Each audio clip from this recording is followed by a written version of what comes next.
প্ৰিয় শ্ৰোতা বন্ধুসকল, আপোনালোকে শুনি আছে ভৰ্তৃহৰি শতকৰ নীতি শ্লোক। আজিও আমি ভৰ্তৃহৰি শতকৰে কেইটামান নীতি শ্লোক আবৃত্তি কৰিম আৰু সেইবিলাকৰ অসমীয়া অৰ্থ ভাঙনি কৰি শুনাম। আপোনালোকে অনুগ্ৰহ কৰি মনোযোগেৰে শ্ৰৱণ কৰক।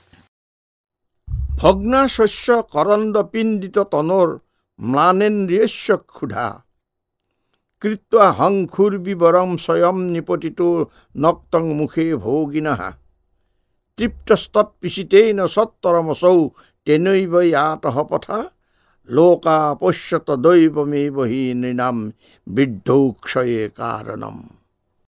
হে সজ্জন, চোৱা, যিটো পাচিত ভোকাতুৰ হৈ সাপটো বন্দী হৈ আছিল, খাদ্যৰ সন্ধানত থকা নিগনিটোৱে পাচিটো ফুটাই ভিতৰত প্ৰৱেশ কৰাৰ লগে লগে সাপটোৱে নিগনিটো খাই তৃপ্ত হৈ সেই ফুটাৰে বাহিৰ ওলাই আহিল।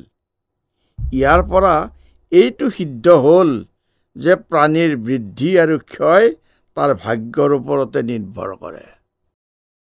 আলস্যং হি মনুষ্যানাং শৰীৰস্থো মহান ৰিপুঃ নাস্তুদ্যম সমো বন্ধুঃ কুৰ্বাণো নাৱসীদতি। এলাহেই মানুহৰ শৰীৰত থকা মহাশত্ৰু। উদ্যমৰ সমান বন্ধু নাই। এনে বন্ধুত্বকাৰী লোক কদাপি দুখত নপৰে। নেতা যস্য বৃহস্পতি পৰৰ্ণম বজ্ৰম চূড়া সৈনিকাঃ স্বৰ্গে দুৰ্গম অনুগ্ৰহ কিল হৰে ৰৈৰাৱতী বাৰণঃ ইত্যৈশ্বৰ্য বলান্বিতোপি বলভীদ ভগ্ন পৰৈসংগৰে তদ্ব্যক্তম ননু দৈৱমেৱ শৰণম ধিক ধিক বৃথা পৌৰুষম।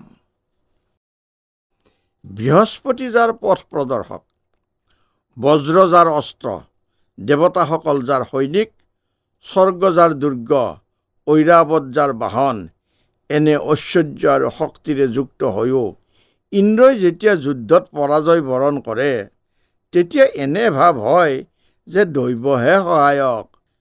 ঠিক বৃথা পৌৰুষত্ব। কৰ্মায়ত্তং ফলং পুংসাং বুদ্ধিহি কৰ্মানুসাৰিণী তথাপি সুধিয়া ভাব্যম সুবিচাৰ্যৈব কুৰ্বতা। মানুহে ভাবি চিন্তিহে কাৰ্য সম্পাদন কৰিব লাগে, কিয়নো মানুহে নিজ কৰ্ম অনুসৰিহে ফল লাভ কৰে। বুদ্ধিও তেনেদৰেই হয়। সেইবাবে সাধুলোকে সুবিচাৰপূৰ্বক কৰ্ম কৰাটো যুগুত। ৰত্নৈ মহাৰ হৈ তুতুসুৰ নদে বাহা নভে জিৰে ভীম বিশেন ভীতিম সুধাং বিনা ন প্ৰয়য়ুৰ বিৰামং ননিশ্চিতাৰ্থা বিৰমন্তি ধীৰা। সমুদ্ৰ মন্থনৰ দ্বাৰা অমূল্য ৰত্ন লাভ কৰিও দেৱতাসকল সন্তুষ্ট হোৱা নাই। ভয়ংকৰ বিষ সাগৰৰ পৰা উদ্ভূত হৈছে, আকৌ সেই ক্ষেত্ৰতো দেৱতাসকল ভয়ভীত হোৱা নাই আৰু অমৃত প্ৰাপ্তি নোহোৱালৈকে উক্ত কাৰ্যৰ পৰা আঁতৰি নাহে।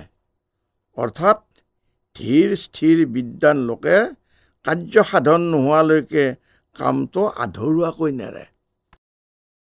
খল্লাটো দিৱসেশ্বৰস্য কিৰণৈ সন্তাৰ ঋতু মস্তকে বাঞ্চন দেশমনাতপম বিধিবসাত তালস্য মূলংগতঃ তত্ৰাপ্যস্য মহাফলেন পততা ভগ্নং সশব্দম শিৰঃ প্ৰায়ো গচ্ছতি যত্ৰ ভাগ্যৰহিত তত্ৰৈব যান্ত্যাপদঃ।